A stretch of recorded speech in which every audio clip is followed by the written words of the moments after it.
صرف 8 کاٹ 360 سمجھ رہے ہیں؟ 8 کاٹ 360 سمجھ رہے ہیں؟ 8 جمعہ اور کھاٹ والی وہ کون سی؟ جنازے کی۔ اچھا، بڑی عجیب بات ہے کہ آدمی جنازے کے لیے بحرین سے، سعودی سے، دبئی سے، کویت سے، کہاں کہاں سے، گلف سے آ جاتا ہے، لیکن باجو میں اذان ہو رہی ہے لیکن پھر بھی وہ بولو مسجد میں نہیں پہنچ پا رہا۔ اور یہ عجیب معاملہ ہے، آج کل یہ چل رہا ہے کہ اذان کو بینڈ کر دیا جائے، تو اذان کا بھی بڑا عجیب فلسفہ ہے کہ اذان سن کر کے مسلمان جاگ نہیں پاتا اور ہندو جو ہے اس سے پریشان ہے، یہ معاملہ ہے۔ تو بہرکیف ہم ایسا کیوں کرتے ہیں؟ اسی لیے اس شیطان کے بہکاوے سے، شیطان کے ان تمام چنگل سے ہمیں اور آپ کو آگاہ رہنا چاہیے۔ اسی لیے قرآن نے ہمیشہ کہا اِنَّهُ لَكُمْ عَدُوٌّ مُّبِينٌ، پھر عَدُوًّا مُّبِينًا۔ قرآن نے جا بجا شیطان کو تمہارا دشمن، کھلا ہوا دشمن بتایا ہے۔ ایک جگہ نہیں، آیتیں پڑھیں گے آپ، ہر جگہ آپ کو ملیں گی قریب قریب، اور پورا قرآن بھرا پڑا ہے کہ شیطان تمہارا کھلا ہوا دشمن ہے۔ اسی لیے شیطان سے ہمیں اور آپ کو بچنا چاہیے اور اللہ کا محبوب بندہ بننا چاہیے۔ اور جو فجر کی نماز چھوڑ کر کے سوئے رہتے ہیں تو شیطان کیا کرتا ہے؟ کیا کرتا ہے؟ پیشاب کر دیتا ہے۔ اب آپ کے ہاں پتہ نہیں بچوں کو پولیو ڈراپ پلایا جاتا ہے، وہ تو اس کا اشتہار پوسٹر لگتا ہے، بینر لگتا ہے، اور ڈراپ بھی بنایا رکھتا ہے کہ 2 بوند زندگی کے لیے۔ کیا ہے؟ اسی پہ بات ختم کرتا ہوں، 2 بوند زندگی کے لیے۔ اور یہاں شیطان، مؤذن کہتا حی علی الصلاۃ، آؤ نماز کے لیے، حی علی الفلاح، بیگم جگا رہی ہے کہ اٹھیے نماز کا وقت ہو گیا، وہ ادھر سے کروٹ ادھر، یعنی اب وہ دے رہا ہے بود کی بود، اب لے لے بیٹا، اب جو ہے 1 بود اور نیند کے لیے، دوسری لے لے پوری نیند کے لیے، تمام معاملہ خراب ہو رہا ہے۔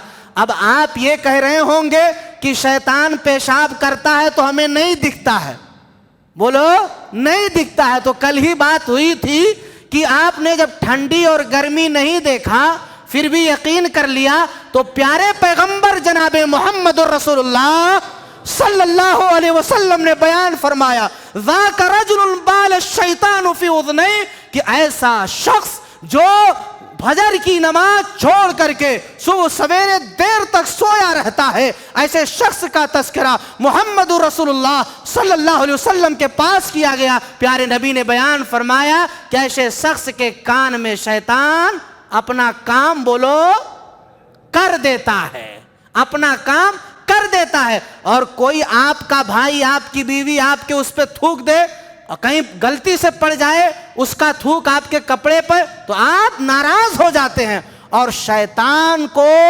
پیشاب کروانے کے بعد بھی آپ بڑے خوش رہتے ہیں۔ اسی لیے اے لوگو، ان تمام غلط چیزوں کو چھوڑو اور آؤ اللہ تبارک و تعالیٰ کی طرف۔ یہ دنیا میں بھی کامیابی اور آخرت میں بھی کامیابی ملے گی۔ بہت ساری باتیں تھیں، انہی باتوں پر بات کو ختم کرتے ہیں۔ اللہ رب العالمین اگر ہمارے کہنے میں کوئی کمی اور کوتاہی ہوئی، اللہ ہماری کمیوں کو معاف فرما۔ رب العالمین ہم سب کی اسی حاضری کو قبول فرما کر جنت الفردوس میں اعلیٰ مقام عطا فرما۔ اللہ جب تک ہم اس دنیا میں زندہ رہیں، ایمان و اسلام پر زندہ رہیں۔ اللہ ہم میں سے جو مقروض ہیں، اللہ تو نے قرض کی ادائیگی کی توفیق عطا فرما مولا۔ اے اللہ ہم روزی روٹی کے معاملے میں پریشان حال ہیں، اللہ تو ہمارے ہر جائز ناہیوں کو تو پورا فرما دے مولا۔ اے پاک پروردگار عالم، ہم میں سے جو بیمار ہیں، اے اللہ تو نے شفائے کاملہ عاجلہ عطا فرما مولا۔ اے پاک پروردگار عالم، رب العالمین ہمارے آبا و اجداد جو اس دنیا سے جا چکے ہیں، جن کا خاتمہ کلمہ توحید پر ہوا، اللہ تو نے جنت الفردوس میں اعلیٰ مقام عطا فرما۔ اللہ جب تک دنیا میں زندہ رہیں، ایمان و اسلام پر زندہ رہیں، ہمارا خاتمہ ہو کلمہ توحید لا الہ الا اللہ محمد الرسول اللہ پر ہو۔ اتنا ہی نہیں، رب العالمین تو نے جو جنت بنائی ہے، یا اللہ ہم تمام کے تمام موحدین بندوں کو جنت الفردوس میں اعلیٰ مقام عطا فرما۔ آمین تقبل یا رب العالمین۔ وآخر دعوانا ان الحمد للہ رب العالمین۔ السلام علیکم ورحمۃ اللہ وبرکاتہ۔